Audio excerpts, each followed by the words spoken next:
Pelo sinal da Santa Cruz, livrai-nos Deus nosso Senhor dos nossos inimigos. Em nome do Pai, do Filho e do Espírito Santo. Amém. Creio em Deus Pai Todo-Poderoso, Criador do céu e da terra, e em Jesus Cristo, seu único Filho, nosso Senhor, que foi concebido pelo poder do Espírito Santo, nasceu da Virgem Maria, padeceu sob Pôncio Pilatos, foi crucificado, morto e sepultado, desceu à mansão dos mortos, ressuscitou ao terceiro dia, subiu aos céus, está sentado à direita de Deus Pai Todo-Poderoso, de onde há de vir a julgar os vivos e os mortos. Creio no Espírito Santo, na Santa Igreja Católica, na comunhão dos santos, na remissão dos pecados, na ressurreição da carne, na vida eterna. Amém. Pai nosso que estais nos céus, santificado seja o vosso nome, venha a nós o vosso reino, seja feita a vossa vontade, assim na terra como no céu. O pão nosso de cada dia nos dai hoje, perdoai-nos as nossas ofensas, assim como nós perdoamos a quem nos tem ofendido, e não nos deixeis cair em tentação, mas livrai-nos do mal. Amém. Vinde, Espírito Santo, enchei os corações dos vossos fiéis e acendei neles o fogo do vosso amor. Enviai o vosso Espírito e tudo será criado e renovareis a face da terra. Oremos, ó Deus, que instruístes os corações dos vossos fiéis com a luz do Espírito Santo, fazei que apreciemos retamente todas as coisas, segundo o mesmo Espírito, e gozemos sempre da sua consolação. Por Cristo, Senhor nosso. Amém. Ave Maria, cheia de graça, o Senhor é convosco. Bendita sois vós entre as mulheres, bendito é o fruto do vosso ventre, Jesus. Santa Maria, Mãe de Deus, rogai por nós, pecadores, agora e na hora de nossa morte.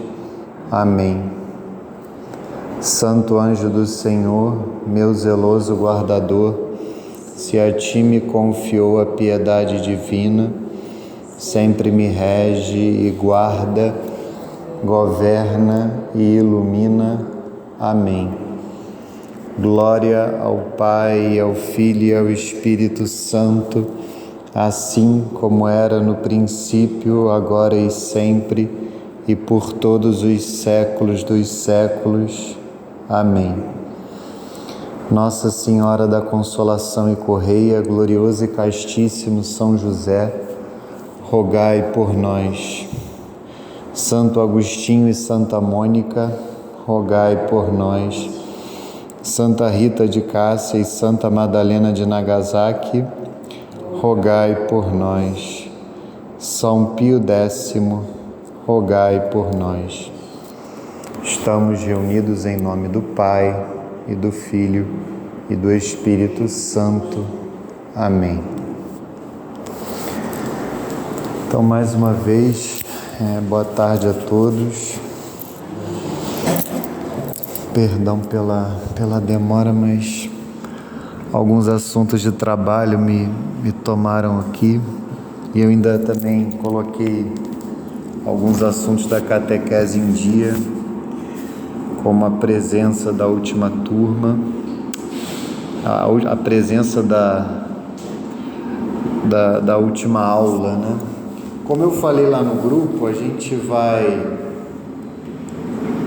falar hoje de dois artigos da nossa fé, que um deles é a comunhão dos santos e o outro é a remissão dos pecados. E então, no catecismo, como eu coloquei lá no grupo, a gente começa no parágrafo 946, no que se refere à comunhão dos santos, e vai até o parágrafo 962. E dentro da comunhão dos santos, a gente tem uma parte específica para falar de Nossa Senhora, que ocupa evidentemente um lugar único. Então, do 963 até o 975, falaremos especificamente de Nossa Senhora, e depois do 976 até o 987, nós falaremos da remissão dos pecados. Então, como sempre, eu peço que vocês leiam em casa o catecismo, do 946 até o 987. Na aula que vem nós falaremos dos 2 últimos artigos da nossa fé: creio na ressurreição da carne, creio na vida eterna, tá? Creio na ressurreição da carne, creio na vida eterna. Vejam que a comunhão dos santos, ela até está dentro do 9º artigo, que é creio na Santa Igreja Católica. Então, não se trata de um artigo específico. Se vocês olharem, o parágrafo, a comunhão dos santos, é o 5º parágrafo dentro do 9º artigo. Assim vocês identificam quais são os 12 artigos da nossa fé. Então, a comunhão dos santos é o 5º parágrafo dentro do artigo 9º, do 9º artigo, que é creio na Santa Igreja Católica. E aí depois tem o 6º parágrafo, Maria, Mãe de Cristo, Mãe da Igreja. E aí sim, o 10º artigo, creio no perdão dos pecados, ou creio na remissão dos pecados. Aí depois o 11º, creio na ressurreição da carne, e o 12º, creio na vida eterna. Se Deus quiser, será a nossa última aula deste ano, para nós concluirmos a primeira parte da nossa catequese, que nós também chamamos de catecumenato, na tradição antiga. Nós encerraremos essa primeira parte agora em dezembro e voltaremos na primeira sexta-feira do mês de fevereiro. Deixa eu só mostrar para um cliente aqui que está particularmente chato, que eu já levei o assunto dele para o presidente da seguradora, só para ele ver que eu já levei para quem eu podia levar, que é acima do presidente da seguradora, só se eu levasse para o pessoal que está lá na Alemanha.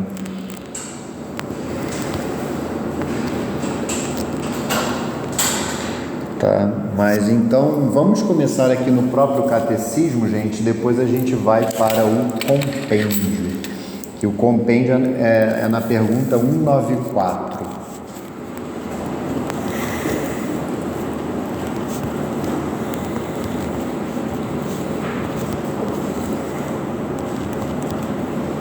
Hoje vai ter um mês aí para estudar.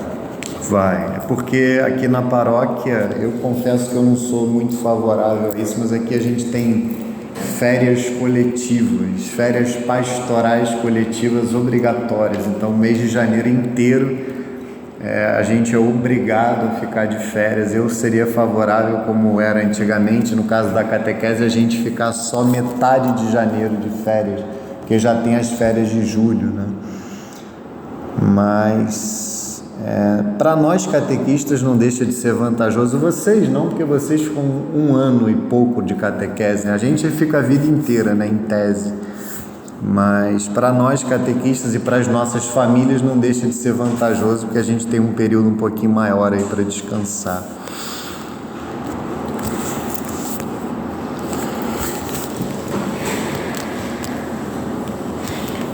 Então vamos aqui ao parágrafo 946. Deixa eu só falar aqui para o cliente. Literalmente nós levamos o assunto até onde era possível levar.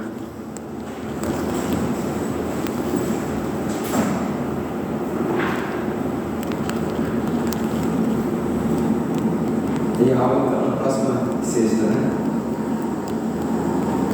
Tem aula até a próxima sexta, que inclusive esse ano é uma novidade, uma aula aí próxima do Natal, mas eu não vou trazer ceia aqui para vocês. Se vocês quiserem trazer um peru de Natal, fiquem à vontade.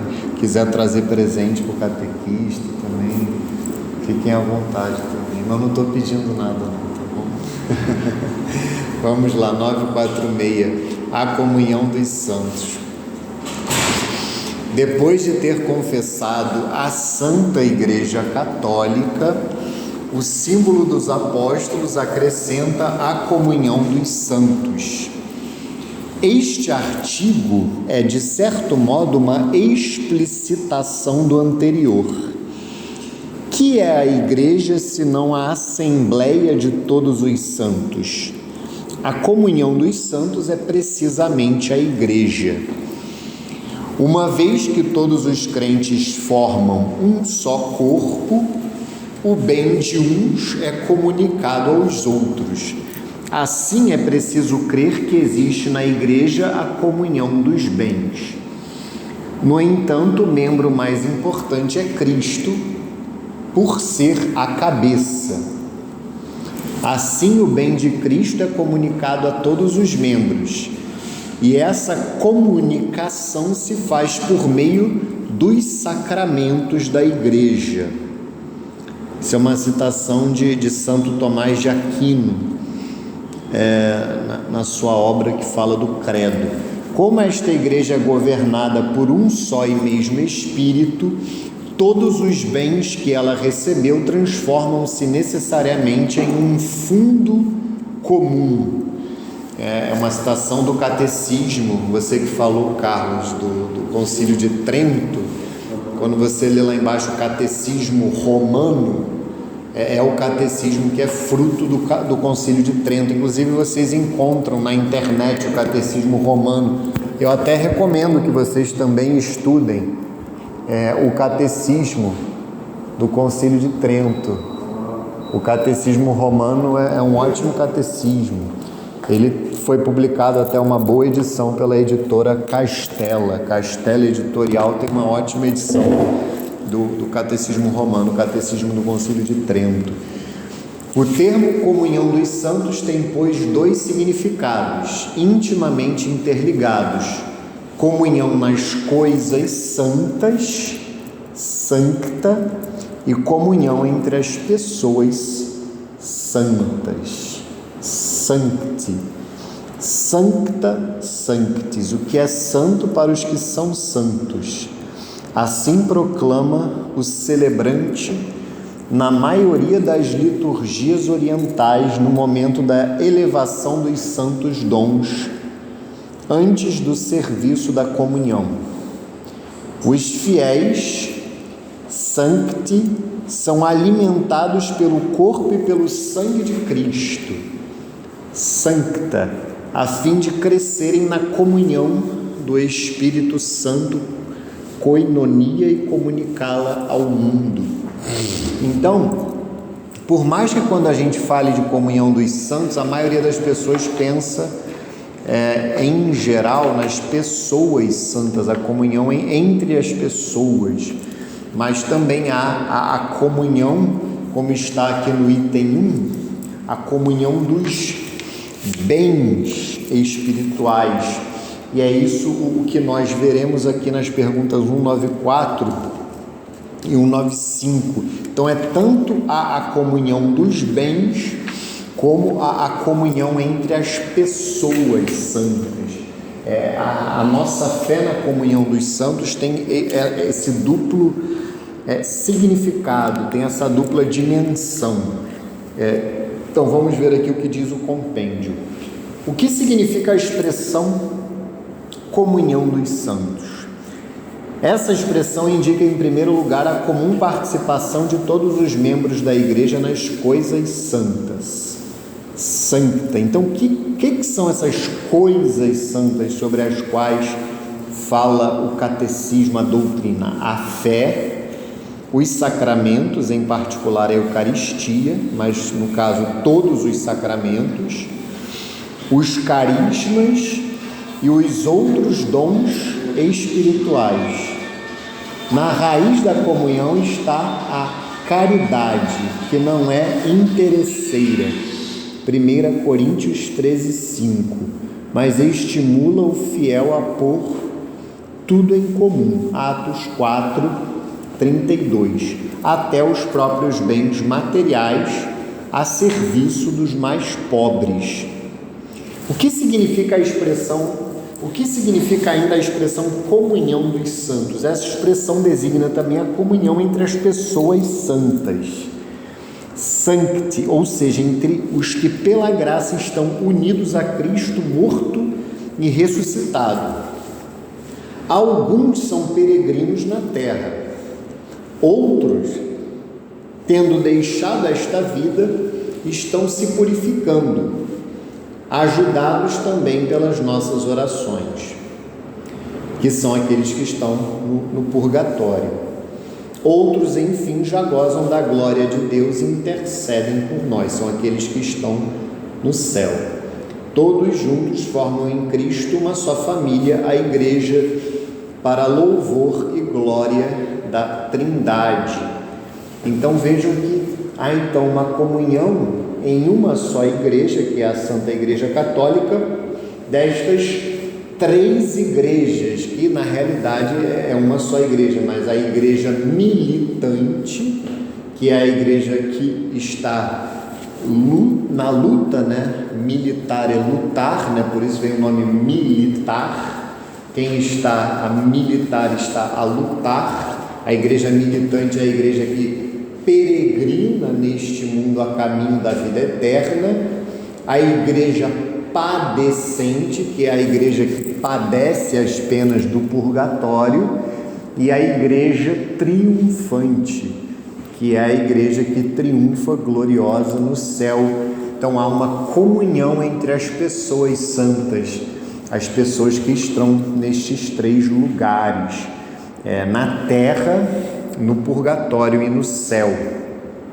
Então, antes da gente ler 2 passagens da Escritura, que eu tenho até que colocar no grupo, que eu decidi agora, eu estava na dúvida quais passagens eu leria, vamos ler aqui o resumindo dos parágrafos 960 a 962. A igreja é comunhão dos santos. Esta expressão designa primeiro as coisas santas, sancta e, acima de tudo, a Eucaristia, pela qual é representada e realizada a unidade dos fiéis, que em Cristo formam um só corpo. Este termo designa também a comunhão das pessoas santas, sancti, em Cristo que morreu por todos, de modo que aquilo que cada um faz ou sofre em e por Cristo produz fruto para todos. Cremos na comunhão de todos os fiéis de Cristo, dos que são peregrinos na terra, a igreja militante, dos que cumprem sua purificação, da igreja padecente, dos bem-aventurados do céu, a igreja triunfante. Todos juntos formam uma só igreja. Cremos que nesta comunhão o amor misericordioso de Deus e de seus santos está sempre à escuta de nossas orações. Então, vamos a essas 2 passagens. Eu só ressalto que a Eucaristia realmente, por mais que haja essa comunhão nas coisas santas com absolutamente todos os bens da igreja, nós poderíamos dizer a fé, todos os pilares da catequese podem entrar e devem entrar aqui. Inclusive eu lerei a passagem do capítulo 2 do livro dos Atos dos Apóstolos, a conclusão do capítulo 2, a fé, a moral, a doutrina espiritual da igreja, as orações.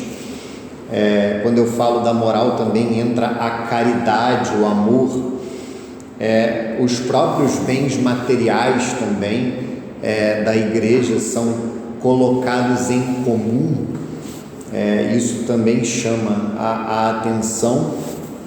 A sua liturgia também, Mas é claro que, acima de tudo, como diz o catecismo, a Eucaristia. Quando nós pensamos que, de fato, o maior sinal de unidade da Igreja é a Eucaristia, é a Santa Missa. Nós comungamos o corpo de nosso Senhor Jesus Cristo. É evidente, os fiéis que estão devidamente preparados para isso, mas nós comungamos o mesmo corpo de nosso Senhor, e isso é um sinal evidente da unidade da Igreja, é um sinal evidente da comunhão dos santos nas coisas santas, e naquilo que há de mais santo. Não há nada mais santo, por isso é que se fala do Santíssimo Sacramento. Não há nada mais santo do que, evidentemente, do que o corpo de nosso Senhor Jesus Cristo. Nosso Senhor ali está realmente presente, ainda nós vamos aprender isso. Ele está presente no Santíssimo Sacramento da Eucaristia, como ele está à direita do Pai no céu. E nós comungamos o mesmo corpo, e isso é de fato o ápice, nós poderíamos dizer, da unidade, da comunhão dos santos, sem dúvida nenhuma. Então vamos aqui a duas passagens que falam claramente dessa comunhão dos santos. A primeira está no livro dos Atos. É aquela passagem conhecidíssima que fala da igreja primitiva, das virtudes dos primeiros cristãos.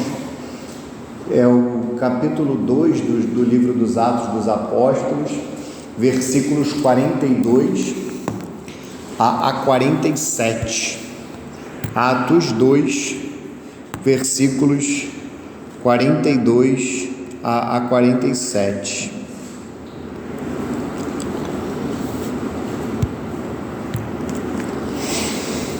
Vejam aqui as coisas santas, olha que bonito. Perseveravam eles na doutrina dos apóstolos, que é a fé, nós poderíamos dizer, nas reuniões em comum, que aqui não é tão claro, mas nós poderíamos falar aqui da moral, da caridade, da comunhão fraterna, na fração do pão, que é um dos primeiros nomes para a Santa Missa, para a Eucaristia. Então aqui está a liturgia da Igreja, e nas orações. Então tudo isso são coisas santas. De todos eles se apoderou o temor, pois pelos apóstolos foram feitos também muitos prodígios e milagres em Jerusalém, e o temor estava em todos os corações. Aqui vem essa comunhão, essa unidade. Todos os fiéis viviam unidos e tinham tudo em comum. Vendiam as suas propriedades e os seus bens e dividiam-nos por todos, segundo a necessidade de cada um. Unidos de coração, frequentavam todos os dias o templo, partiam o pão nas casas e tomavam a comida com alegria e singeleza de coração, louvando a Deus e cativando a simpatia de todo o povo. E o Senhor cada dia lhes ajuntava outros que estavam a caminho da salvação.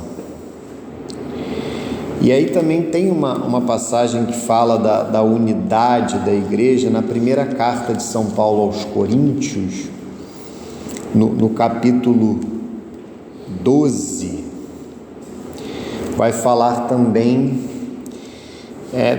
do corpo e dos membros, mas vai falar da unidade da igreja. Então vamos lá, primeira carta aos Coríntios, capítulo 12, a partir do versículo 1.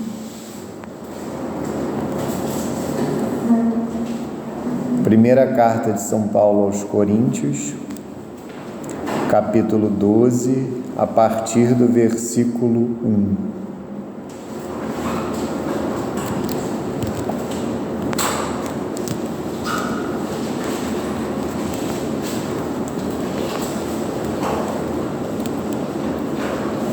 Vamos lá.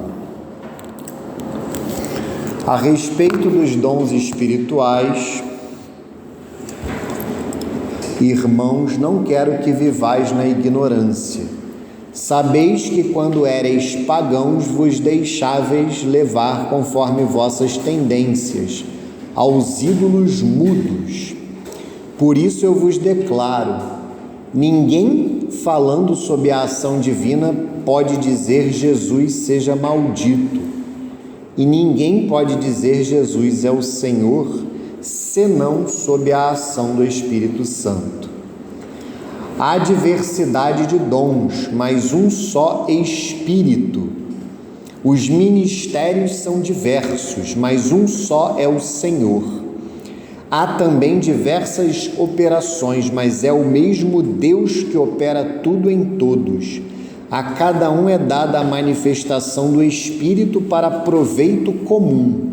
A um é dada pelo Espírito uma palavra de sabedoria, a outro uma palavra de ciência, por esse mesmo Espírito, a outro a fé, pelo mesmo Espírito, a outro a graça de curar as doenças, no mesmo Espírito, a outro o dom de milagres, a outro a profecia, a outro o discernimento dos espíritos, a outro a variedade de línguas, a outro, por fim, a interpretação das línguas. Mas um e o mesmo Espírito distribui todos esses dons, repartindo a cada um como lhe apraz. Porque como o corpo é um todo com muitos membros, e todos os membros do corpo, embora muitos, formam um só corpo, assim também é Cristo. Em um só Espírito fomos batizados todos nós, para formar um só corpo, judeus ou gregos, escravos ou livres, e todos fomos impregnados do mesmo Espírito. Assim o corpo não consiste em um só membro, mas em muitos. Se o pé dissesse, eu não sou a mão, por isso não sou do corpo, acaso deixaria ele de ser do corpo? E se a orelha dissesse, eu não sou o olho, por isso não sou do corpo, deixaria ela de ser do corpo? Se o corpo todo fosse olho, onde estaria o ouvido? Se fosse todo ouvido, onde estaria o olfato? Mas Deus dispôs no corpo cada um dos membros como lhe aprouve. Se todos fossem um só membro, onde estaria o corpo? Há, pois, muitos membros, mas um só corpo. O olho não pode dizer à mão, eu não preciso de ti, nem a cabeça aos pés, não necessito de vós. Antes, pelo contrário, os membros do corpo que parecem os mais fracos são os mais necessários, e os membros do corpo que temos por menos honrosos, a esses cobrimos com mais decoro. Os que em nós são menos decentes, recatamo-los com maior empenho, ao passo que os membros decentes não reclamam tal cuidado. Deus dispôs o corpo de tal modo que deu maior honra aos membros que não a têm, para que não haja dissensões no corpo e que os membros tenham o mesmo cuidado uns para com os outros. Se um membro sofre, todos os membros padecem com ele, e se um membro é tratado com carinho, todos os outros se congratulam por ele. Ora, vós sois o corpo de Cristo, e cada um de sua parte é um de seus membros. Na igreja, Deus constituiu primeiramente os apóstolos, em segundo lugar os profetas, em terceiro lugar os doutores, depois os que têm o dom dos milagres, o dom de curar, de socorrer, de governar, de falar diversas línguas. São todos apóstolos? São todos profetas? São todos doutores? Fazem todos milagres? Têm todos a graça de curar? Falam todos em diversas línguas? Interpretam todos? Aí vale a pena continuar, porque aí a gente vê o que a gente tem que procurar na igreja, né? Aspirai aos dons superiores, e agora ainda vou indicar-vos o caminho mais excelente de todos. Aí ele vai aquele hino da caridade que o próprio Renato Russo, no seu caminho pagão, quis transformar em música, porque viu a beleza do hino, né? Ainda que eu falasse as línguas dos homens e dos anjos, se não tiver caridade, sou como o bronze que soa, ou como o símbolo que retine. Mesmo que eu tivesse o dom da profecia e conhecesse todos os mistérios e toda a ciência, mesmo que tivesse toda a fé, a ponto de transportar montanhas, se não tiver caridade, não sou nada. Ainda que distribuísse todos os meus bens em sustento dos pobres, e ainda que entregasse o meu corpo para ser queimado, se não tiver caridade, de nada valeria. A caridade é paciente, a caridade é bondosa, não tem inveja, a caridade não é orgulhosa, não é arrogante nem escandalosa, não busca os seus próprios interesses, não se irrita, não guarda rancor, não se alegra com a injustiça, mas se rejubila com a verdade. Tudo desculpa, tudo crê, tudo espera, tudo suporta. A caridade jamais acabará, as profecias desaparecerão. Aí ele volta a falar dos dons. O dom das línguas cessará, o dom da ciência findará. A nossa ciência parcial, a nossa profecia imperfeita. Quando chegar o que é perfeito, o imperfeito desaparecerá. Quando eu era criança, falava como criança, pensava como criança, raciocinava como criança. Desde que me tornei homem, eliminei as coisas de criança. Hoje vemos como por um espelho, confusamente, mas então veremos face a face. Hoje conheço em parte, mas então conhecerei totalmente como eu sou conhecido. Por ora, subsistem a fé, a esperança e a caridade. São as três virtudes teologais, são as três virtudes que são chamadas teologais porque elas são infusas diretamente por Deus no momento do nosso batismo. Não são virtudes humanas que nós desenvolvemos humanamente, nós até as desenvolvemos, mas elas são infusas por Deus e nós as desenvolvemos depois. Porém, a maior delas é a caridade. Então, a maior de todas é a caridade, é o amor. Então, nós temos que buscar o caminho da caridade na igreja, né? Esse é o caminho. E hoje, e sempre foi assim, né? A tentação é a gente querer, mesmo dentro da igreja, nós queremos ser maiores do que os outros, né? Nós queremos ser o maior dos membros na igreja, né? E é interessante também falar algo que, se a gente pensar no nosso corpo, quando a gente está com uma unha encravada no dedo mindinho do pé, isso afeta o corpo inteiro, né? Aquela dor numa pequena unha, né? Do menor dos dedos. Então, assim é com a igreja. O nosso pecado, ele afeta o corpo inteiro. Por isso é que quando a gente se confessa, o sacramento da confissão também é chamado de sacramento da reconciliação. É uma reconciliação com Deus, mas também com a igreja. E da mesma maneira, os nossos atos de virtude, os nossos atos bons, eles enriquecem todo o corpo, enriquecem a igreja, assim como acontece com o nosso corpo. Quando um membro nosso é sadio, ele está bem, todo o corpo é enriquecido. Então, a gente também, isso também é sinal da comunhão dos santos.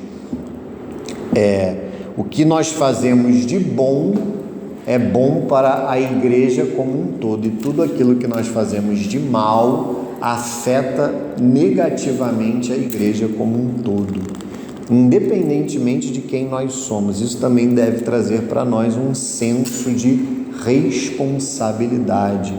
Nós somos membros da igreja, como nós vimos na aula passada. Nós somos igreja, mesmo nós fiéis leigos, nós somos não apenas membros da igreja, nós somos igreja. E agora, né, falando da comunhão dos santos, o catecismo ele reserva um capítulo à parte para falar do membro supereminente da igreja, que é Nossa Senhora. Eu só queria ler aqui uma passagem do Evangelho de São João, é o fim da chamada oração sacerdotal de Nosso Senhor Jesus Cristo, em que ele fala, Nosso Senhor reza pela união de todos aqueles que crerão nele. A oração sacerdotal de Nosso Senhor é a oração que ele faz no capítulo 17 do Evangelho de São João. É uma oração que dura todo o capítulo 17 do Evangelho de São João, mas lá no fim, a partir do versículo 20 até o 26, Nosso Senhor vai implorar pela união de todos aqueles que creem e ainda crerão nele. Então aqui também é um sinal da comunhão dos santos.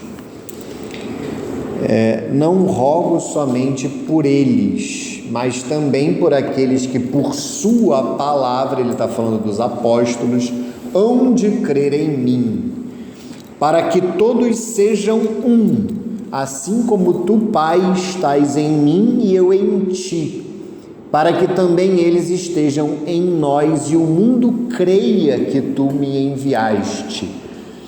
Dei-lhes a glória que me deste, para que sejam um, como nós somos um.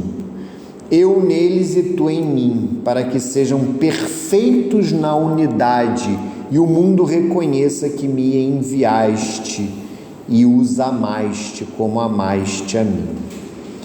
Pai, quero que onde eu estou estejam comigo aqueles que me deste, para que vejam a minha glória que me concedeste, porque me amaste antes da criação do mundo.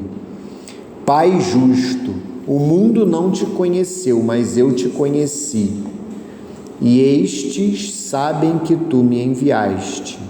Manifestei-lhes o teu nome, e ainda hei de lhe manifestar, para que o amor com que me amaste esteja neles e eu neles.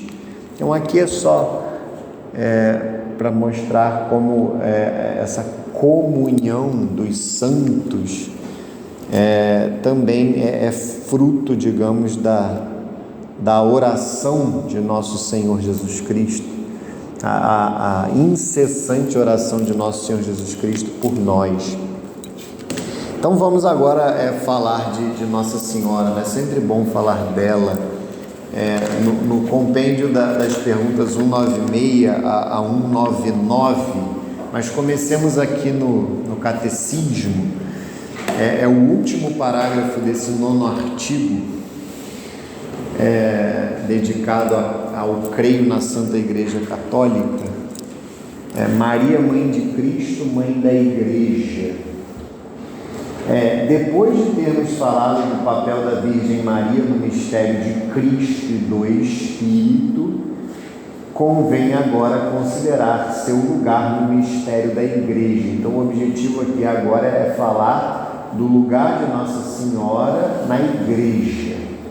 Com efeito, a Virgem Maria é reconhecida e honrada como a verdadeira Mãe de Deus e do Redentor.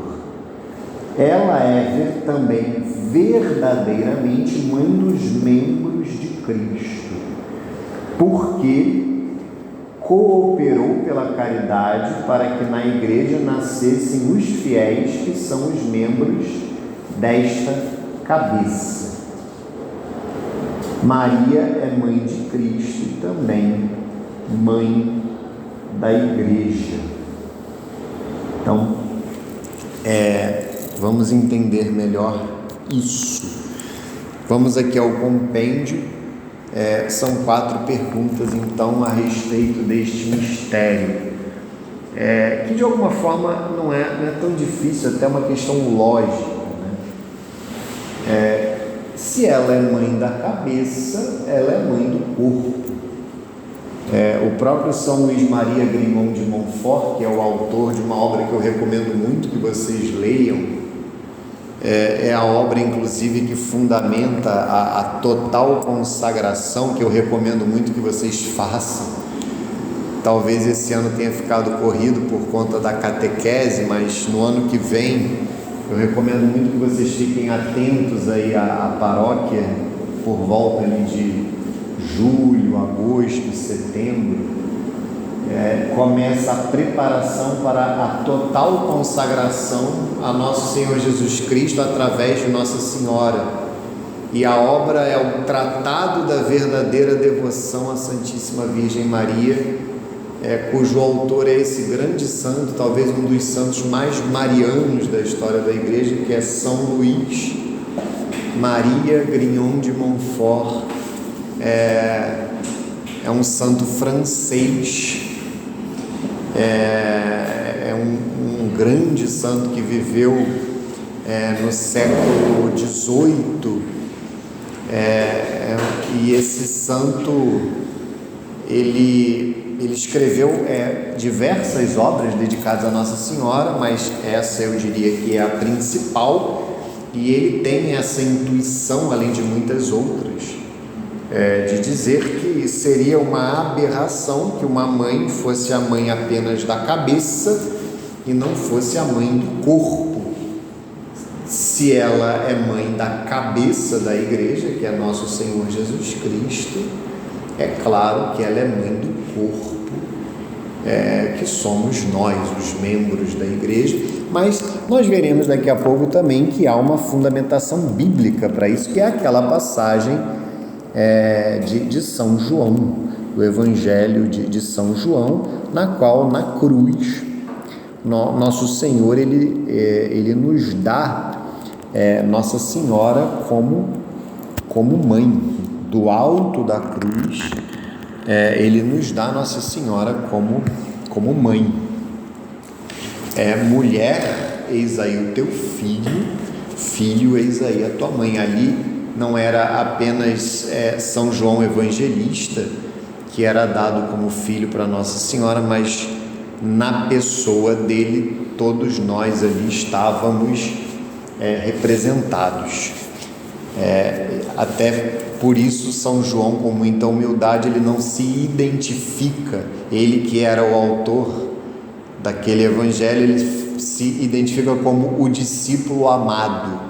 Ele não diz que era ele, mas o discípulo amado. Então vejam que ali éramos todos nós. Vamos aqui ao compêndio então. Maria, mãe de Cristo, mãe da Igreja. Em que sentido a bem-aventurada Virgem Maria é mãe da Igreja? A bem-aventurada Virgem Maria é mãe da Igreja na ordem da graça, porque deu à luz Jesus, o Filho de Deus, cabeça do corpo, que é a Igreja. Jesus, moribundo na cruz, apontou-a como mãe do discípulo com estas palavras: eis a tua mãe, João 19, 27. Então vamos à passagem bíblica. Todos nós temos uma mãe na ordem da natureza e nós temos uma mãe na ordem da graça. João capítulo 19, versículos 25 a 27. Vamos ler um pouco mais. João 19, 25 a 37. João 19, versículos 25 a 37. Então, todos nós temos uma mãe na ordem da natureza, mas todos nós também temos uma mãe na ordem da graça. Ninguém aqui é filho de chocadeira, nem na ordem da natureza, nem na ordem da graça. A vida da graça ela começa no sacramento do batismo. Naquele momento nós nos tornamos filhos de Deus e membros da Igreja.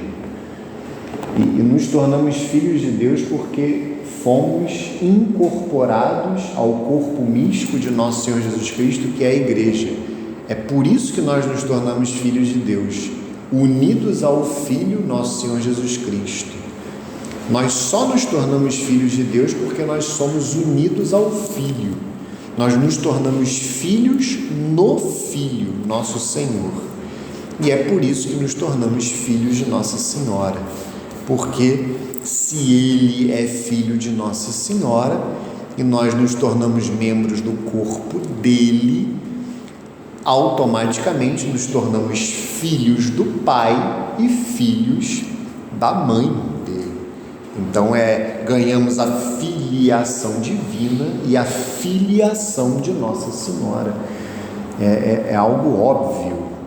Então graças a esse derramamento do Espírito Santo que nos incorpora ao corpo místico de Cristo, que é a igreja. Então vamos lá, João 19, 25. Junto à cruz de Jesus estavam de pé sua mãe, por isso é que tem aquela expressão em latim, Stabat Mater, inclusive tem um hino belíssimo que está traduzido para o português, o Stabat Mater é mulher de pé ou mãe de pé. Estavam de pé sua mãe, a irmã de sua mãe, Maria, mulher de Cleofas, e Maria Madalena. Vale dizer que a irmã de Nossa Senhora era mãe de dois dos apóstolos, né? São Tiago Menor e São Judas Tadeu. Quando Jesus viu sua mãe e perto dela o discípulo que a amava, disse à sua mãe: mulher, eis aí teu filho. Depois disse ao discípulo: eis aí tua mãe. E dessa hora em diante o discípulo a levou para a sua casa. Em seguida, sabendo Jesus que tudo estava consumado, para se cumprir plenamente a Escritura, disse: tenho sede. Havia ali um vaso cheio de vinagre.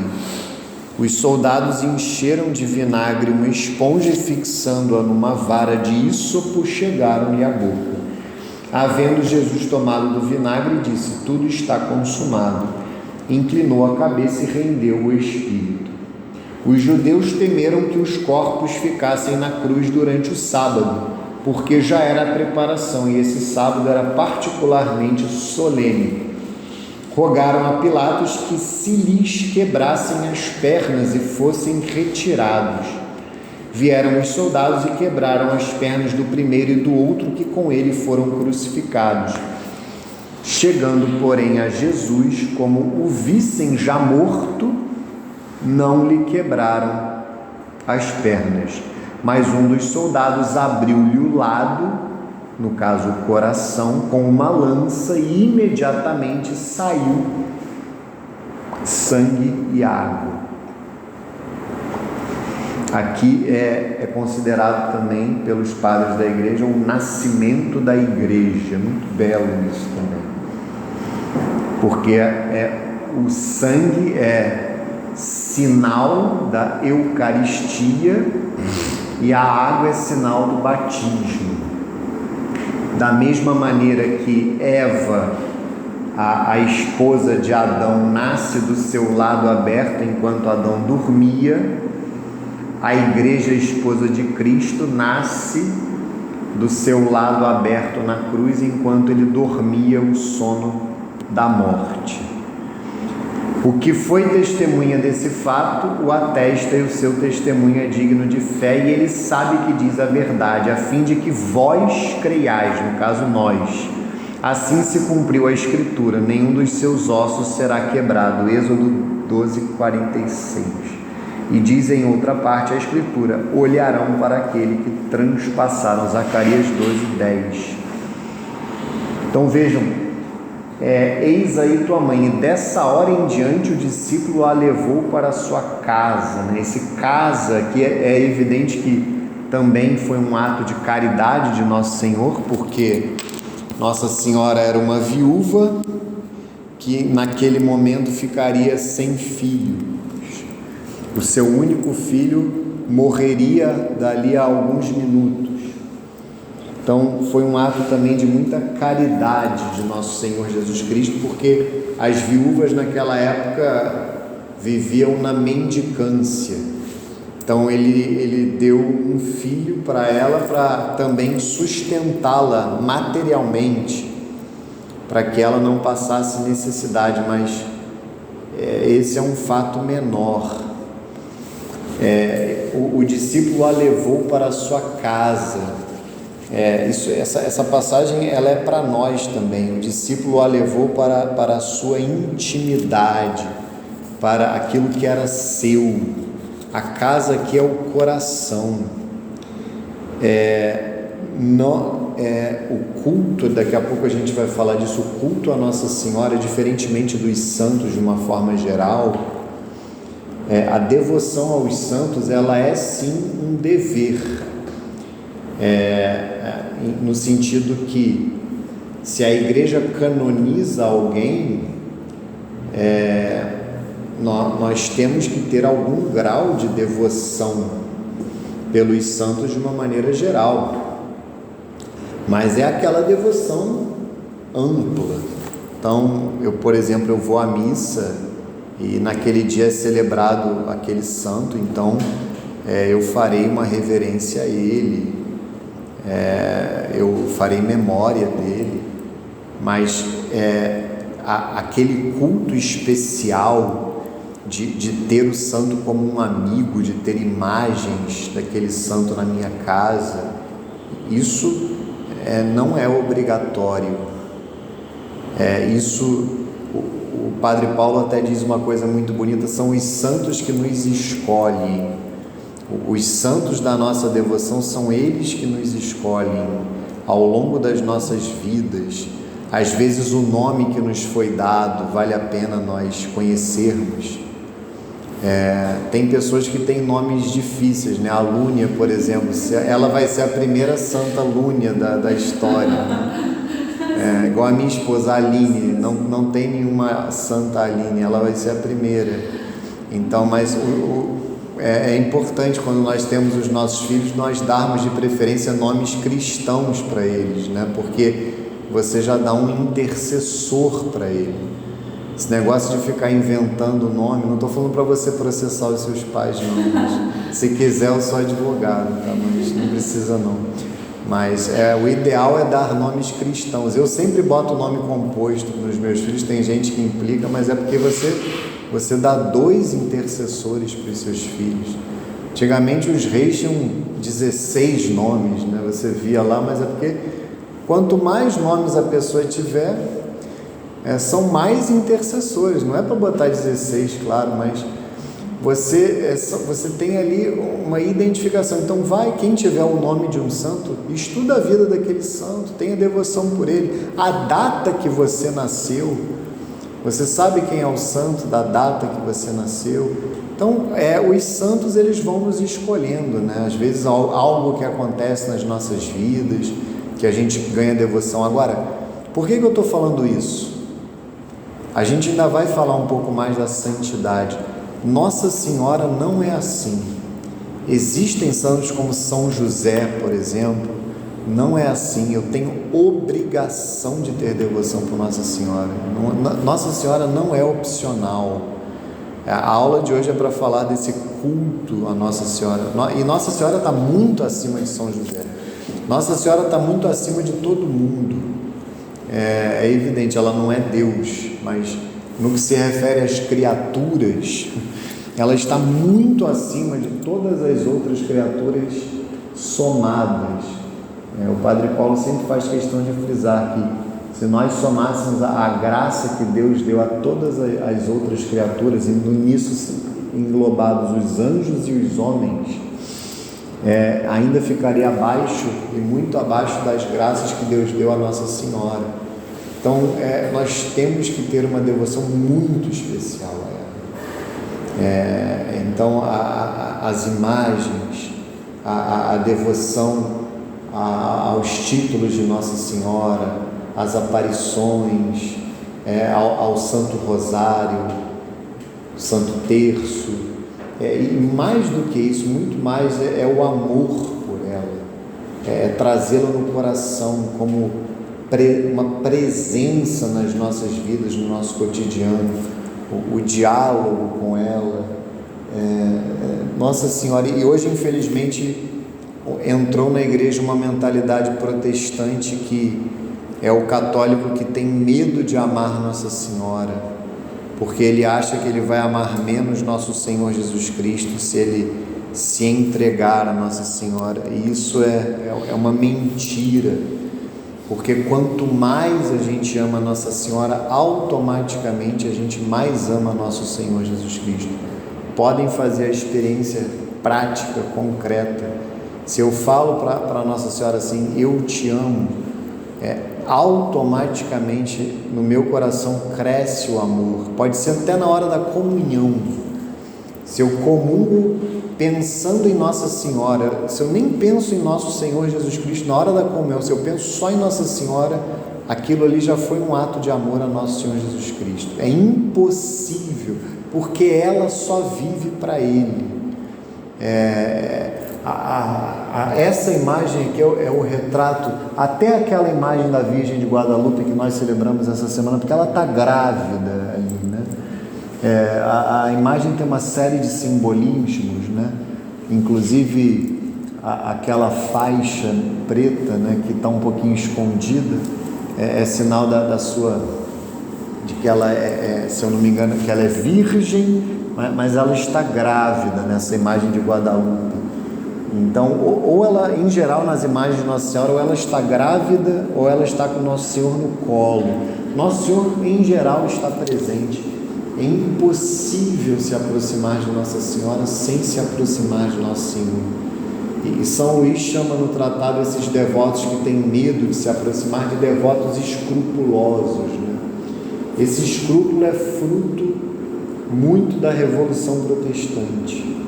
Lutero até era devoto de Nossa Senhora, mas especialmente Calvino já começou com esses ranços, né? E nós não podemos cair nisso. O fiel católico é um grande devoto de Nossa Senhora, e passa isso para os seus filhos, vive isso em família. Então nós precisamos de fato reconhecer reconhecer que Nossa Senhora é um membro supereminente da igreja, de maneira que existem 3 tipos de culto na vida do fiel católico. Existe o culto de latria, que é o culto devido apenas a Deus, né? O culto de adoração. Latria, o culto latrêutico, é devido apenas a Deus.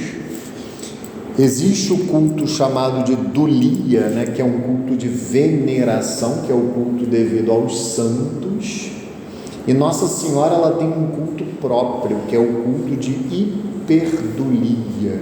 Então, ela não tem, evidentemente, um culto de latria, porque ela não é Deus, mas ela também não cai, digamos, vou usar uma palavra totalmente inadequada, ela não cai numa vala comum, ela não cai numa veneração comum, geral, é uma hiperdulia. Isso até de alguma forma ou totalmente se aplica a São José também. A veneração devida a São José é superior à veneração que nós devemos. Não é uma hiperdulia, mas tem um outro nome da veneração que nós devemos a São José que me escapa agora. Mas nós também, por isso é que eu recomendo muito que vocês, isso aqui é sinal da escravidão Nossa Senhora, é uma simples cadeiazinha, né? Que não é para chamar a atenção dos outros, é para chamar a nossa atenção. Eu me lembrar, quando eu olhar, da mesma maneira que eu olho para a minha aliança, eu me lembro que eu sou escravo da minha esposa. Quando eu olho a cadeiazinha, eu me lembro que eu sou escravo de Nossa Senhora. É para a gente se lembrar disso.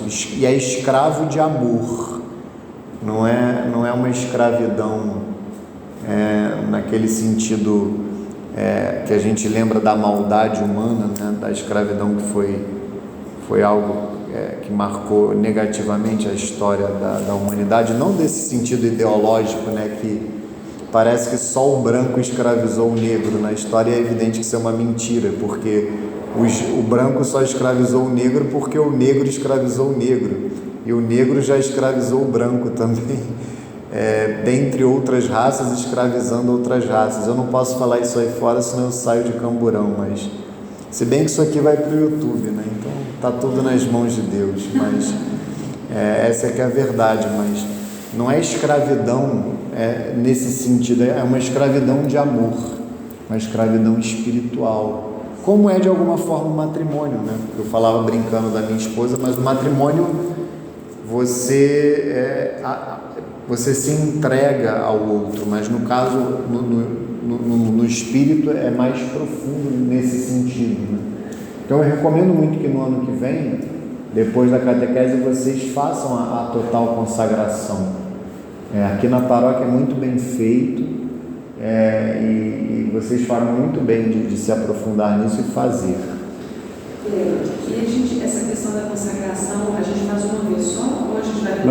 Não, faz uma vez e São Luís recomenda que seja renovado uma vez por ano, mas a consagração é uma vez só para o resto da vida, mas você renova todo ano se for possível, você vai renovando uma vez por ano, mas é uma vez só, tá? Como é que é a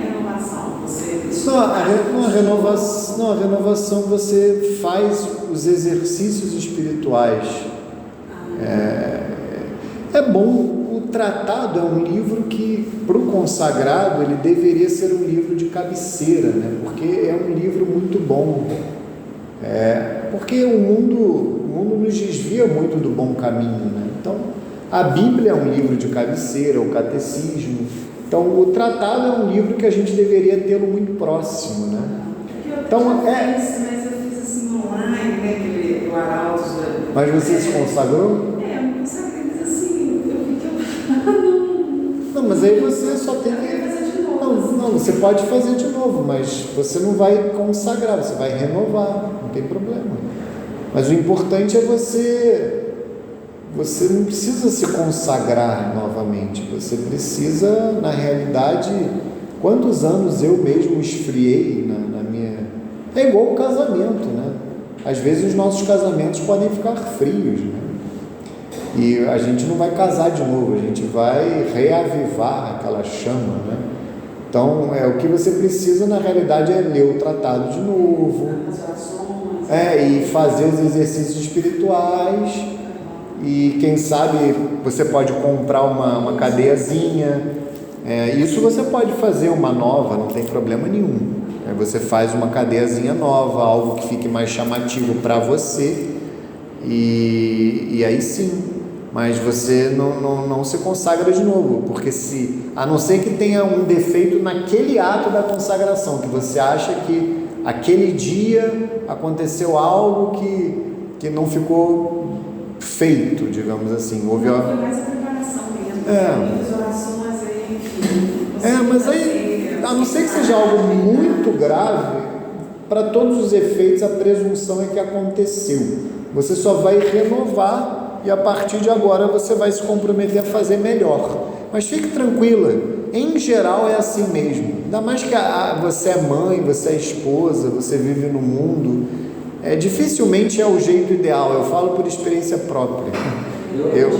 Eu estou junto com você nessa luta aí. Eu tive na missa da consagração, teve consagração e também teve esse conjunto da quem está... A renovação, todo ano é assim. Aqui acontece junto. Você, ano que vem, você vai poder se preparar, porque a preparação, e em geral, eu até dou uma das palestras e eu me preparo junto com eles para renovar. Mas fica tranquila que eu estou junto com você nessa luta, e não é fácil renovar. E manter a chama acesa é difícil, mas o importante é você não desanimar e renovar, né? Eu até nem apago as orações, porque às vezes realmente é difícil. Então, se você quiser, eu até te mando. Eu vou te mandando lá no seu privado, o primeiro dia, o segundo dia, eu te mando lá. Que aí você pode até, se quiser fazer agora, a gente está num tempo favorável para isso, né? Ainda está em tempo até para você fazer esse ano. Não, eu digo, porque isso você pode fazer sozinha. Até a consagração você pode fazer sozinha, a renovação nem se fala. Então está em tempo para você fazer em janeiro, por exemplo. aí no ano que vem você faz de novo. Eu vou te mandar as orações, tá bom? Então vamos só continuar aqui no 197. Tá, eu vou te mandar. Como a Virgem Maria ajuda a igreja? Depois da ascensão do seu filho, a Virgem Maria ajuda com suas orações as primícias da igreja. E mesmo depois da sua assunção ao céu, ela continua a interceder pelos seus filhos, a ser para todos um modelo de fé e de caridade e a exercer sobre eles uma influência salutar, que brota da superabundância dos méritos de Cristo. Os fiéis veem nela uma imagem e uma antecipação da ressurreição que os espera, e a invocam como advogada, auxiliadora, protetora, medianeira. Essa questão de medianeira é muito interessante, porque isso não é um dogma de fé, mas muitos acreditam que Nossa Senhora é medianeira de todas as graças. Inclusive São Luís fala isso muito claramente no tratado, que todas as graças que são de Deus passariam pelas mãos de Nossa Senhora, tá? Todas, absolutamente todas as graças. Isso não é dogma de fé, mas pode ser que um dia seja proclamado. Mas então não tem problema nenhum. Ninguém é obrigatório a crer, mas assim, é possível crer. Eu particularmente creio que sim, que inclusive aquela aparição de Nossa Senhora das Graças é um sinal disso, né? Quando aquela aparição da França, né? da Rue du Bac, né? Tem até uma igreja belíssima lá, aquela aparição da medalha milagrosa, e que inclusive é um sacramental muito bom, né?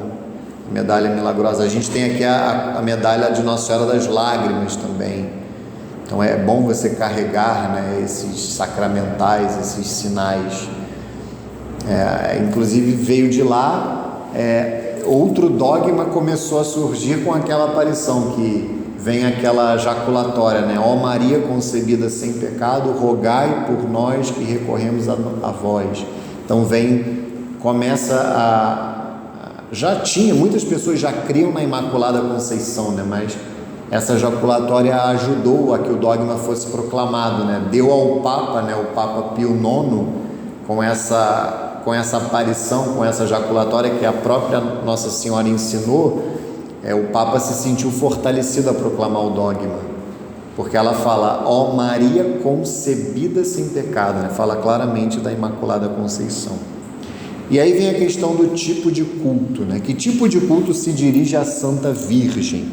É um culto singular, mas difere essencialmente do culto de adoração prestado somente à Santíssima Trindade.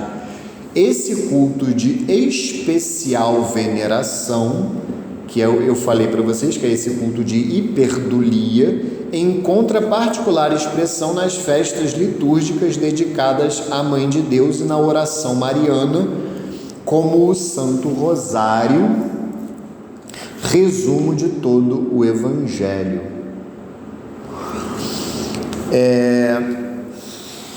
Vejam que isso também chama muito a atenção, né? Os santos, eles em geral são celebrados no ano litúrgico uma vez, que é a data da sua morte. A data da morte do santo é identificada com a sua entrada no céu. Nossa Senhora não, Nossa Senhora tem muitas festas. Isso realmente é um sinal claríssimo de como ela está muito acima dos santos, e o seu culto realmente é muito superior. São muitas festas dedicadas a Nossa Senhora, e ela inclusive há uma celebração da sua natividade, do seu nascimento, no dia 8 de setembro, não apenas a sua natividade, a sua concepção é celebrada, a Imaculada Conceição, quando ela é concebida 8 de dezembro, depois 9 meses depois, 8 de setembro, o nascimento.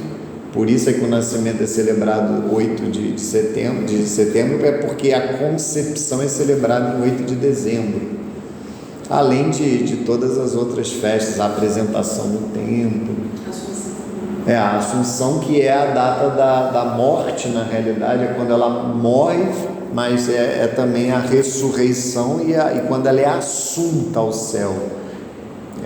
Ali ao mesmo tempo a morte, a ressurreição e a assunção. Ela não ascendeu, ela foi assunta. Alguns chamam a morte de Nossa Senhora também como a dormição, né? Mas Nossa Senhora morreu e ressuscitou. Tem alguma data para quando ela foi eleita rainha do céu e da terra, que é o último mistério? Tem Nossa Senhora Rainha, que é a 8ª depois da Assunção. Então são 8 dias depois da Assunção.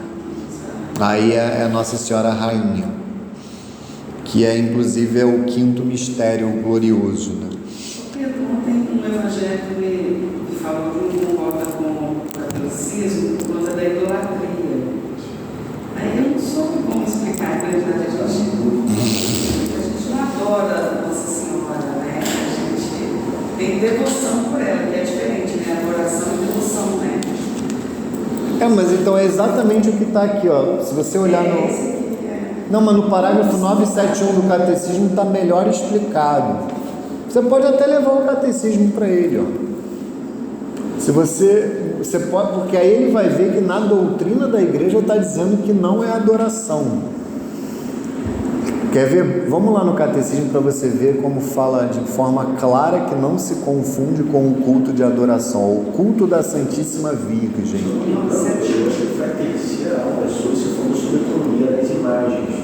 A gente ainda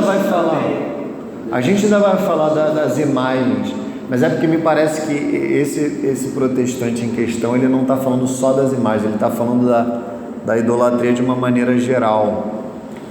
Porque a questão das imagens realmente toca até, a gente vai falar disso quando a gente falar dos mandamentos, né? E imagem é ainda uma questão ainda mais simples de refutar. Foi muito fomentado na igreja evangélica desde os anos 70. Você imagina que 40 anos falando isso na nossa cabeça, nos falando que a questão das imagens também, a igreja enfrentou no século VIII, se você for lá. Existia uma heresia, que era a heresia dos iconoclastas, que rejeitavam os ícones, as imagens. Então, a igreja já se debruçou sobre esse assunto muito antes da Revolução Protestante. Eu li muito pouco, mas eu acho que foi São João Damasceno. Foi São João Damasceno que falou sobre essa questão. Ele enfrenta essa questão. Então veja que não é uma questão sobre a qual a igreja não tenha se debruçado, não tenha enfrentado. E na realidade, a questão das imagens, a gente hoje com a fotografia, né, que não existia naquela época, nós que temos fotografias das nossas famílias na carteira, por exemplo, eu ter a fotografia da minha esposa, dos meus filhos, não significa que eu adore a fotografia, o papel, mas é exatamente isso que eu também conversei com o Evangelho, ele falou alguma coisa assim: olha só, você não tem a foto do seu pai já falecido? Você não olha para ela, você não lembra do seu pai, tem boas lembranças, até tem uma conversa ali, uma foto, a foto do seu pai não é. Você gostaria que alguém rasgasse a foto do seu pai? Não. Mas aqui me parece que a questão é um pouco mais ampla e mais difícil, porque aí ele está falando da idolatria de uma forma geral. Só que o parágrafo 971 fala de forma muito clara, quer ver? Todas as gerações me chamarão bem-aventurada, E aqui mostra de maneira clara como eles descumprem a Escritura, porque Lucas 1,48, todas as gerações me chamarão bem-aventurado. Ela está falando na Bíblia, Lucas 1,48. A piedade da igreja para com a Santíssima Virgem é intrínseca ao culto cristão. Isso é o Papa Paulo VI, numa exortação apostólica chamada Marialis Cultus, o culto a Maria. A Santíssima Virgem é legitimamente honrada pela igreja com um culto especial. Vejam que a gente reconhece isso e está certo, porque é bíblico, inclusive mesmo que não fosse bíblico, que a gente acredita na tradição. Com efeito, desde remotíssimos tempos, a bem-aventurada Virgem é venerada sob o título de Mãe de Deus. Isso é desde o Concílio de Éfeso, no século IV, sob cuja proteção os fiéis refugiam-se suplicantes em todos os seus perigos e necessidades. Este culto, embora inteiramente singular, difere essencialmente, ou seja, na essência, do culto de adoração que se presta ao Verbo encarnado e igualmente ao Pai e ao Espírito Santo, mas o favorece poderosamente. Este culto encontra sua expressão nas festas litúrgicas dedicadas à Mãe de Deus e na oração mariana, tal como o Santo Rosário, resumo de todo o Evangelho. Então aqui está claro, Lune, que não é um culto de adoração, é um culto de veneração, não é um culto de adoração, não é um culto de idolatria. Isso foi muito fomentado no neopentecostalismo também. Eles botaram tudo numa coisa só: adoração, veneração, devoção. Botaram tudo numa coisa só, chamou de idolatria, e ficou aqui no. Não, e vale a pena a gente ler aqui essa passagem que é citada. Vamos ler aqui essa passagem, porque essa passagem mostra claramente assim, pela própria Escritura, quem é Nossa Senhora. É Lucas 1, do 26 ao 56, né? Lucas 1, do 26 ao 56.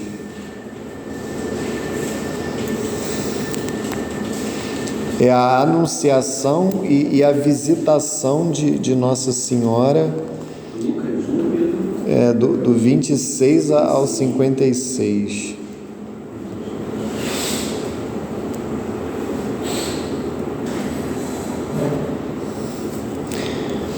No 6º mês, o anjo Gabriel foi enviado por Deus a uma cidade da Galiléia chamada Nazaré, a uma virgem desposada com um homem que se chamava José, da casa de Davi, e o nome da virgem era Maria.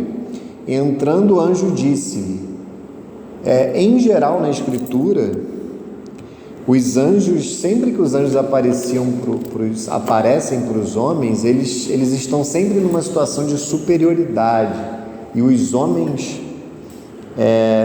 ficam apavorados, né? Aqui é bem diferente. Ave cheia de graça, o Senhor é contigo.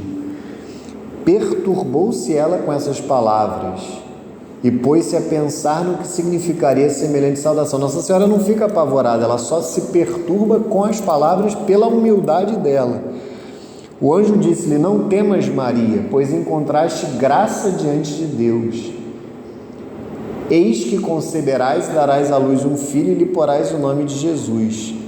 Ele será grande e será chamado Filho do Altíssimo, e o Senhor Deus lhe dará o trono de seu pai Davi, e reinará eternamente na casa de Jacó, e o seu reino não terá fim. Maria perguntou ao anjo, como se fará isso, pois não conheço o homem? Respondeu-lhe o anjo, o Espírito Santo descerá sobre ti, e a força do Altíssimo te envolverá com a sua sombra. Por isso, o ente santo que nascer de ti será chamado Filho de Deus. Também Isabel, tua parenta, até ela concebeu um filho na sua velhice, e já está no 6º mês aquela que é tida por estéril, porque a Deus nenhuma coisa é impossível. Então disse Maria, eis aqui a serva do Senhor, faça-se em mim segundo a tua palavra. E o anjo afastou-se dela. Naqueles dias Maria se levantou e foi às pressas às montanhas a uma cidade de Judá. Entrou em casa de Zacarias e saudou Isabel. Ora, apenas Isabel ouviu a saudação de Maria, a criança estremeceu no seu seio, e Isabel ficou cheia do Espírito Santo e exclamou em alta voz: Bendita és tu entre as mulheres e bendito é o fruto do teu ventre. De onde me vem esta honra de vir a mim, a mãe de meu Senhor? Mãe de meu Senhor, a mãe de Deus. Aqui está claro, inclusive, o dogma: mãe de Deus. Senhor é Deus. Pois assim que a voz de tua saudação chegou aos meus ouvidos, a criança estremeceu de alegria no meu seio. Bem-aventurada, ela já é a primeira a chamar Nossa Senhora de bem-aventurada. Bem-aventurada és tu que creste, pois se hão de cumprir as coisas que da parte do Senhor te foram ditas. E Maria disse: minha alma glorifica ao Senhor, meu espírito exulta de alegria em Deus meu Salvador, porque olhou para a sua pobre serva. Por isso, desde agora me proclamarão bem-aventurada todas as gerações, porque realizou em mim maravilhas aquele que é poderoso e cujo nome é santo. Sua misericórdia se estende de geração em geração sobre os que o temem. Manifestou o poder do seu braço, desconcertou os corações dos soberbos, derrubou do trono os poderosos e exaltou os humildes. Saciou de bens os indigentes e despediu de mãos vazias os ricos. Acolheu a Israel, seu servo, lembrado da sua misericórdia, conforme prometera a nossos pais, em favor de Abraão e sua posteridade para sempre. Maria ficou com Isabel cerca de 3 meses, depois voltou para casa. Então, a própria Escritura é muito clara. Não pode ir, querido.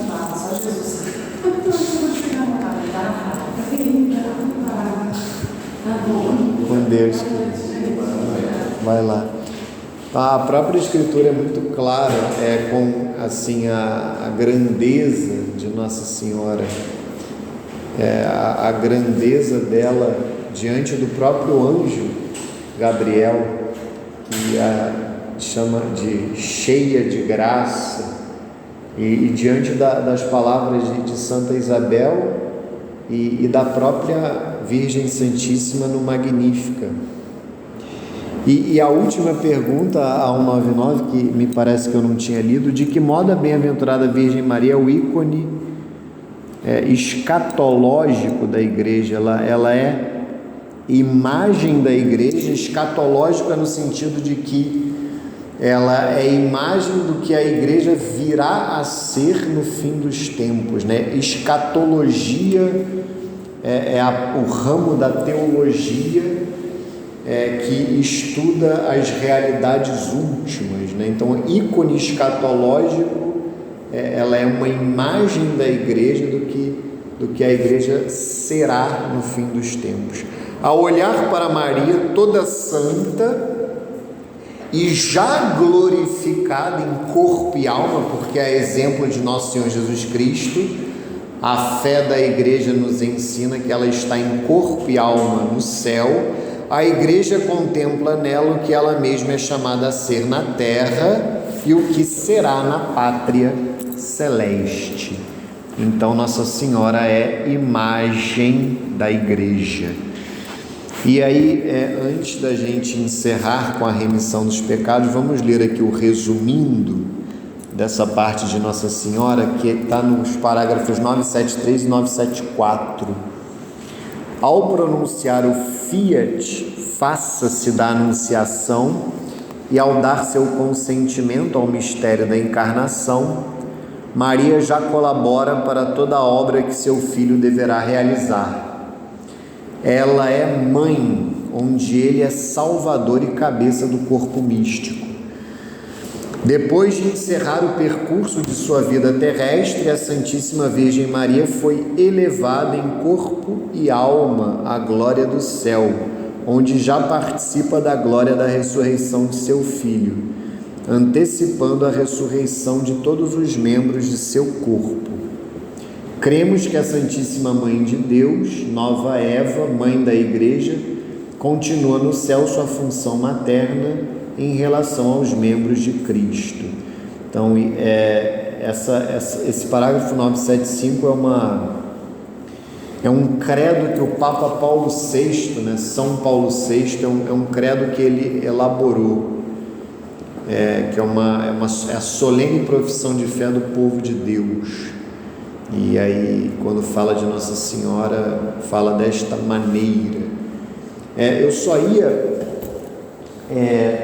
dizer que espiritualmente, e isso vale muito para esses tempos que nós vemos agora, o Advento e o Natal, e também vale muito para a total consagração a Nosso Senhor Jesus Cristo através de Nossa Senhora, porque essa consagração, ela não é exatamente a Nossa Senhora, é uma consagração a Nosso Senhor Jesus Cristo através de Nossa Senhora.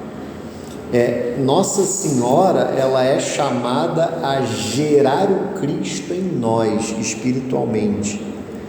Da mesma maneira, a intuição de São Luís Maria Grignon de Montfort é que, da mesma maneira que na história, o Pai, Deus, tinha poder para que Nosso Senhor Jesus Cristo viesse, se fizesse homem de qualquer forma, mas Ele quis que Ele viesse ao mundo através de Nossa Senhora. Ele também deve vir até nós através dela. Então, Ele deve entrar nas nossas vidas através dela. Esse é o ponto.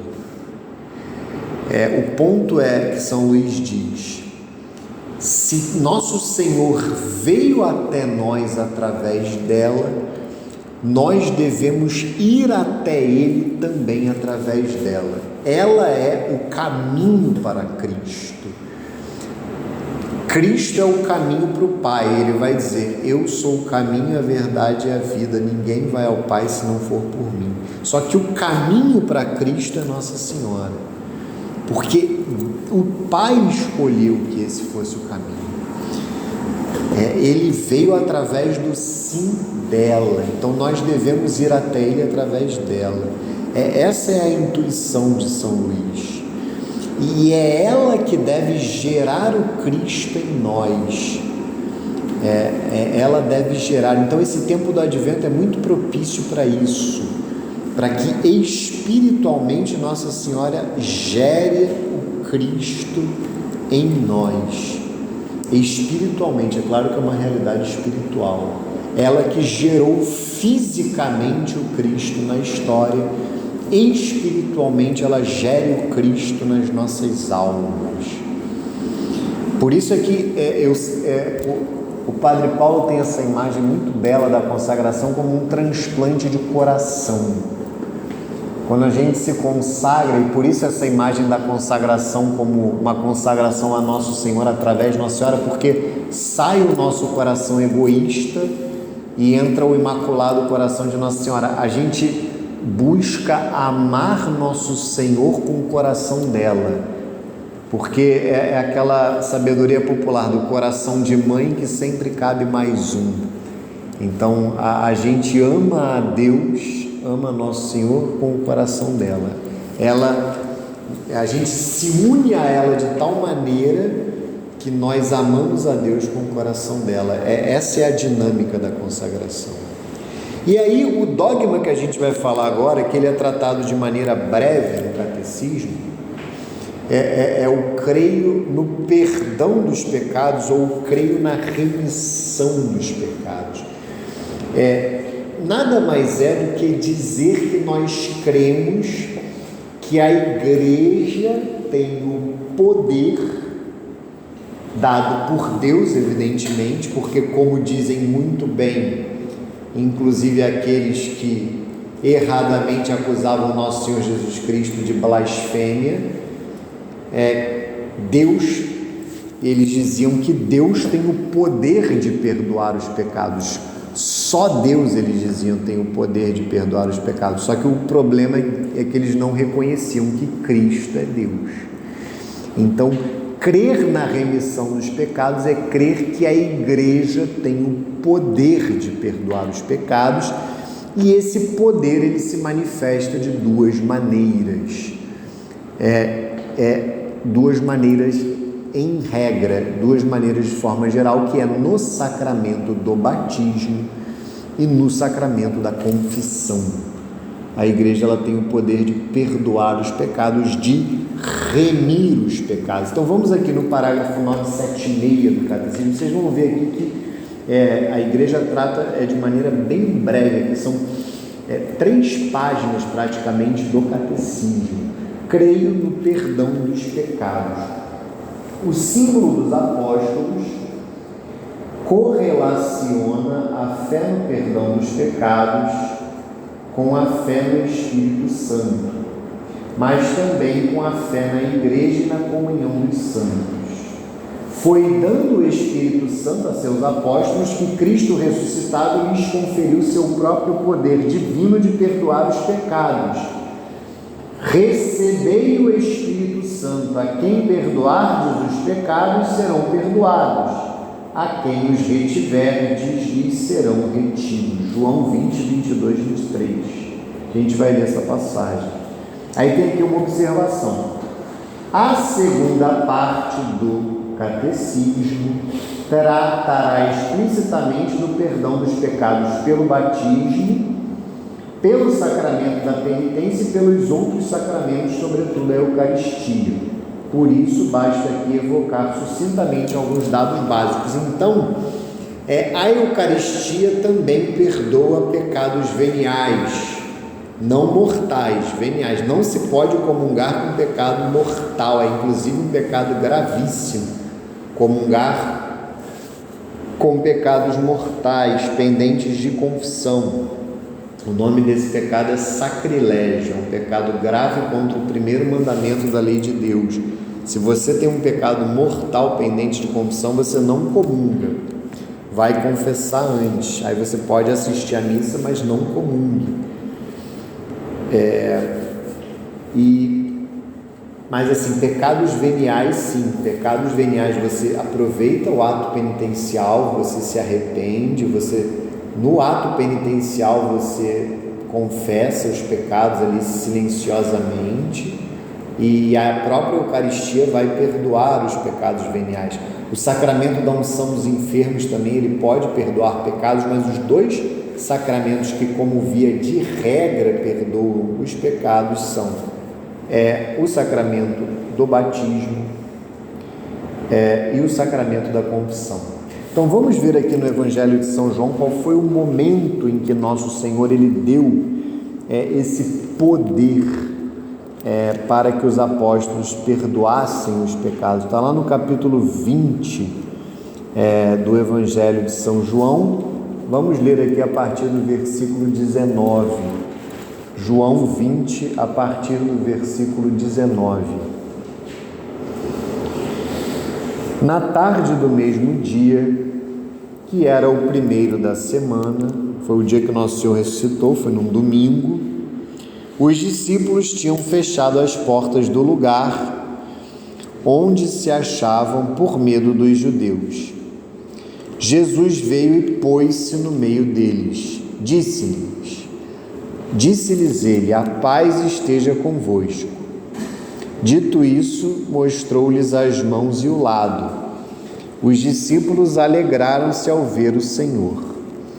Disse-lhes outra vez: a paz esteja convosco. Como o Pai me enviou, assim também eu vos envio a vós. Depois dessas palavras, soprou sobre eles, dizendo-lhes: recebei o Espírito Santo. Aqueles a quem perdoardes os pecados, lhes serão perdoados. Aqueles a quem os retiverdes, lhes serão retidos. Então, aqui é especificamente a origem, principalmente do sacramento da confissão. E vale a pena nós vermos algumas passagens só para complementar esse poder que nosso Senhor dá aos discípulos. Vamos ver aqui rapidamente no Evangelho de São Mateus, uma passagem que inclusive será lida bastante nesse tempo que a gente está vivendo, Advento, Natal. Mateus 1, 18 a 25. Vejam o que o anjo vai falar para São José, a anunciação do anjo a São José. Mateus 1, 18 a 25. Eis como nasceu Jesus Cristo. Maria, sua mãe, estava desposada com José. Antes de coabitarem, aconteceu que ela concebeu por virtude do Espírito Santo.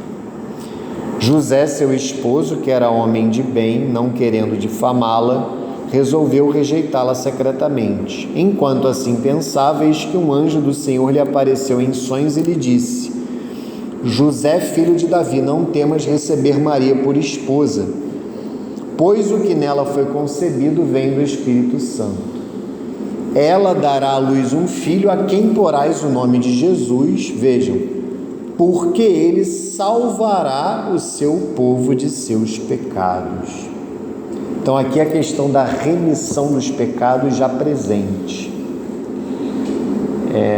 A missão precípua de nosso Senhor, inclusive o nome Jesus, significa isso, Deus salva. Salva, em que sentido? Salva o seu povo de seus pecados.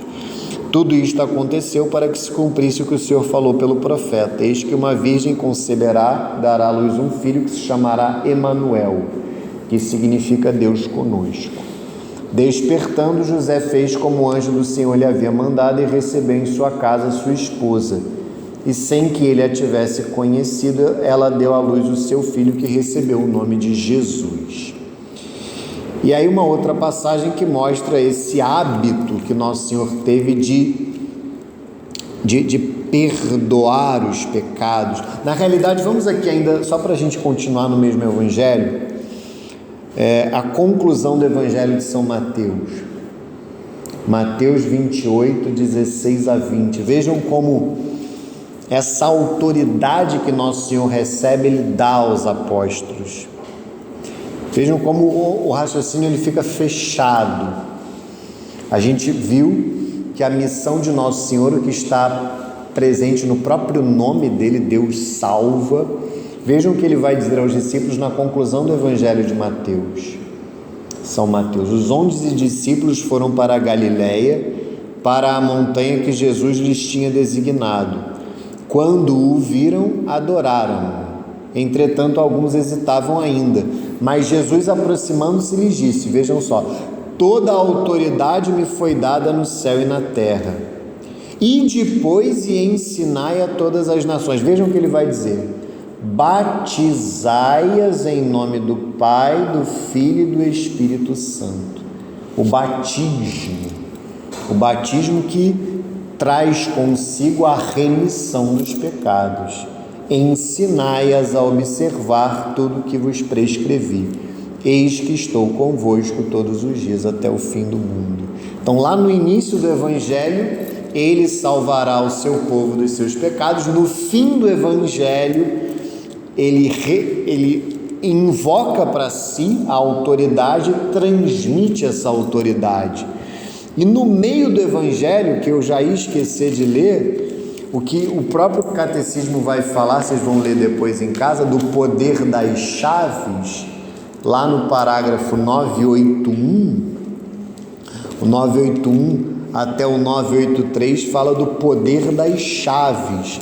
Eu não sei se vocês lembram, mas o poder das chaves está presente no versículo 19 do capítulo 16 do Evangelho de São Mateus, quando nosso Senhor diz para São Pedro, príncipe dos apóstolos: eu te darei as chaves do reino dos céus. Tudo o que ligares na terra será ligado nos céus, e tudo o que desligares na terra será desligado nos céus. Então, esse poder das chaves, ele está relacionado com o perdão dos pecados também. Também está relacionado com o poder de acolher as pessoas na igreja, de incorporar as pessoas na igreja e, eventualmente, também de desligar as pessoas da igreja, como, por exemplo, o poder de aplicar uma pena de excomunhão, por exemplo, ou readmitir uma pessoa que foi excomungada. Então vejam o poder das chaves que foi dado para a igreja, que está relacionado também com a remissão dos pecados. E aí, só para dar uma base na vida de Nosso Senhor, essa belíssima passagem aqui que está no capítulo 2 do Evangelho de São Marcos, aquela passagem do paralítico, Marcos 2, versículos de 1 a 12. Marcos 2, versículos de 1 a 12. Aqui mostra claramente Nosso Senhor no seu dia a dia a perdoar os pecados. Essa passagem, inclusive, foi lida recentemente no próprio tempo do Advento. Alguns dias depois, Jesus entrou novamente em Cafarnaum e souberam que ele estava em casa. Em casa na casa de São Pedro, que era a sua casa em Cafarnaum. Reuniu-se uma tal multidão que não podiam encontrar lugar nem mesmo junto à porta. E ele os instruía. Trouxeram-lhe um paralítico carregado por 4 homens. Como não pudessem apresentar-lhe por causa da multidão, descobriram o teto por cima do lugar onde Jesus se achava e por uma abertura desceram o leito em que jazia o paralítico. Jesus, vendo-lhes a fé, disse ao paralítico: Filho, perdoados te são os pecados. Ora, estavam ali sentados alguns escribas que diziam uns aos outros: Como pode este homem falar assim? Ele blasfema. Quem pode perdoar pecados senão Deus? Mas Jesus, penetrando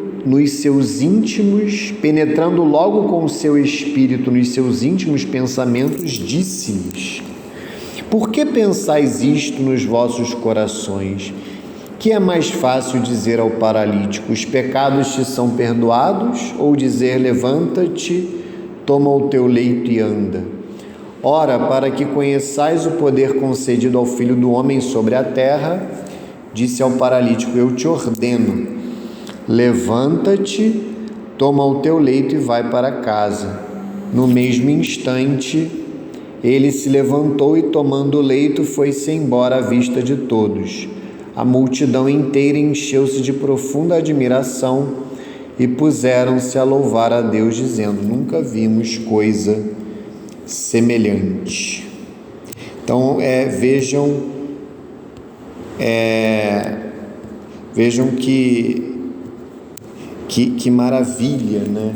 O poder de nosso Senhor Jesus Cristo, de perdoar os pecados que Ele transmite para a igreja.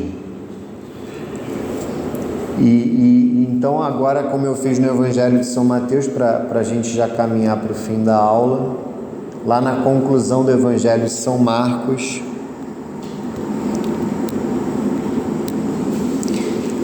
Marcos 16,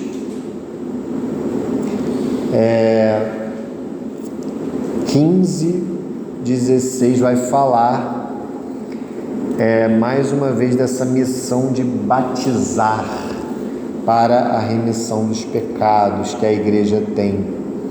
Ele aparece aos discípulos no mesmo contexto do Evangelho de São Mateus e diz: ide por todo o mundo e pregai o Evangelho a toda criatura. Quem crer e for batizado será salvo, mas quem não crer será condenado. Então, a necessidade como regra do batismo para a salvação. E é o que está lá nas perguntas 200 e 201 do compêndio.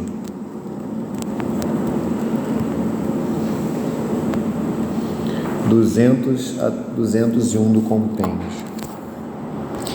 Minha esposa está me dando bronca aqui, que hoje ela tem um compromisso na casa da minha irmã. Tem que finalizar a aula, senão eu vou precisar pedir perdão pelo meu pecado de não cumprir o meu compromisso com a minha esposa.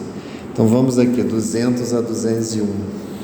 Como se perdoam os pecados? O primeiro e principal sacramento para o perdão dos pecados é o batismo. Para os pecados cometidos depois do batismo, Cristo instituiu o sacramento da reconciliação ou penitência, por meio do qual o batizado se reconcilia com Deus e com a igreja, aquilo que eu falava, se reconcilia com Deus e com a igreja. Porque a igreja tem o poder de perdoar os pecados. A igreja tem a missão e o poder de perdoar os pecados, porque o próprio Cristo lhe o conferiu. Recebei o Espírito Santo, a quem perdoardes os pecados serão perdoados, a quem os retiverdes ficarão retidos. João 20, 22, 23. Aí vamos aqui no resumindo, parágrafos 984 a 987. O credo relaciona o perdão dos pecados com a profissão de fé no Espírito Santo. Com efeito, Cristo ressuscitado confiou aos apóstolos o poder de perdoar os pecados quando lhes deu o Espírito Santo. O batismo é o primeiro e o principal sacramento para o perdão dos pecados. Nos une a Cristo morto e ressuscitado e nos dá o Espírito Santo. Pela vontade de Cristo, a igreja possui o poder de perdoar os pecados dos batizados e normalmente o exerce por meio dos bispos e dos presbíteros no sacramento da penitência, da confissão. Na remissão dos pecados, os presbíteros e os sacramentos são meros instrumentos. Presbíteros são os padres, tá, gente? Então, quem celebra o sacramento da confissão, quem ministra a confissão são os sacerdotes, no caso, os bispos e os padres. Lembrando aquilo que eu falei na última aula, que diácono não é sacerdote. Os sacerdotes e os sacramentos são meros instrumentos por meio dos quais Jesus Cristo, único autor e dispensador de nossa salvação, se apraz em se servir para apagar nossas iniquidades e nos dar a graça da justificação. Então, no momento em que a gente é batizado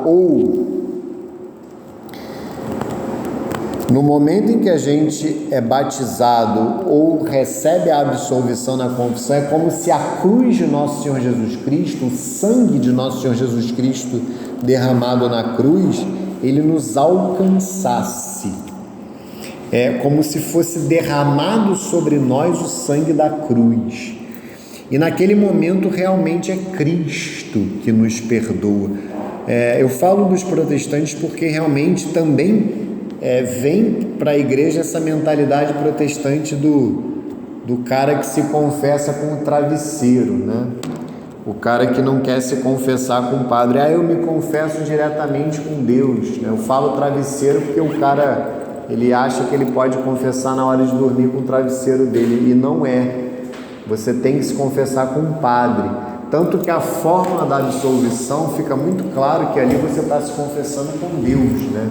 O padre fala: Deus Pai de misericórdia, que pela morte e ressurreição de seu Filho reconciliou o mundo consigo e enviou o Espírito Santo para a remissão dos pecados, te conceda pelo ministério da igreja o perdão e a paz.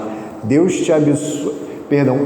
te absolvo dos teus pecados em nome do Pai. Ele impõe as mãos, e eu te absolvo dos teus pecados em nome do Pai, do Filho e do Espírito Santo. Então, o padre fala em nome de Cristo: eu te absolvo dos teus pecados. Então, é algo ali que quem absolve é o próprio Cristo. Então, não existe essa coisa de confessar diretamente para Deus. A gente ainda vai ter a aula sobre o sacramento da confissão, mas a minha recomendação é que vocês se confessem pelo menos uma vez por mês. Eu me confesso toda semana, então quem quiser se confessar toda semana faz muito bem. São Pio de Petreutina fala, né? Falava, né? Fala porque ele né? Ele está no céu, está vivo, mais vivo do que a gente. Ele fala, é impossível ficar mais de 7 dias longe do sacramento da confissão. Então, os santos em geral se confessavam uma vez por semana. Então, pelo menos vocês uma vez por mês, por favor, se confessem, porque é o mínimo. E claro, se cometeu pecado grave, o quanto antes. Não ficar com pecado grave de forma nenhuma, vai se confessar o quanto antes. Em nome do Pai, do Filho e do Espírito Santo. Amém. Ave Maria, cheia de graça, o Senhor é convosco. Bendita sois vós entre as mulheres, bendito é o fruto do vosso ventre, Jesus. Santa Maria, Mãe de Deus, rogai por nós, pecadores, agora e na hora de nossa morte. Amém. Glória ao Pai, ao Filho e ao Espírito Santo, assim como era no princípio, agora e sempre, por todos os séculos dos séculos. Amém. Nossa Senhora da Consolação e Correia, glorioso e castíssimo São José, rogai por nós. Santo Agostinho e Santa Mônica, rogai por nós. Santa Rita de Cássia e Santa Madalena de Nagasaki, rogai por nós. São Pio X, rogai por nós. Estivemos e sempre estaremos unidos e reunidos em nome do Pai, do Filho e do Espírito Santo. Amém. Até a semana que vem com a última aula desse ano. Fiquem com Deus. Obrigado.